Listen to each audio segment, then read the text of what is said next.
Bhogapuram airport. Eluru జిల్లా చాట్రాయ్ మండలం చనుబండలో మంత్రులు సత్యకుమార్, కొలుసు పార్థసారథి పర్యటించారు. ఈ సందర్భంగా 1,93,00,000 వ్యయంతో నిర్మించిన ప్రాథమిక ఆరోగ్య కేంద్ర భవనానికి శంకుస్థాపన చేశారు. అలాగే కొత్త విలేజ్ హెల్త్ క్లినిక్ భవనాన్ని ప్రారంభించి తాళాలను వైద్య అధికారులకు అందజేశారు. 2027 మార్చి నాటికి ప్రైమరీ హెల్త్ సెంటర్ ప్రజలకు అందుబాటులోకి తీసుకొస్తామని మంత్రి సత్యకుమార్ తెలిపారు.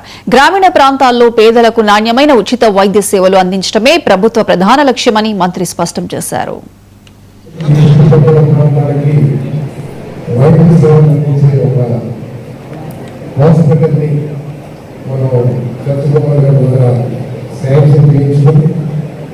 దానికి శంకుస్థాపన చేసుకోవడం, ఆ శంకుస్థాపనకి శాంక్షన్ చేసిన మిత్రుడు సత్యకుమార్ గారి కార్యక్రమానికి వచ్చి ఫౌండేషన్ చాలా సంతోషం.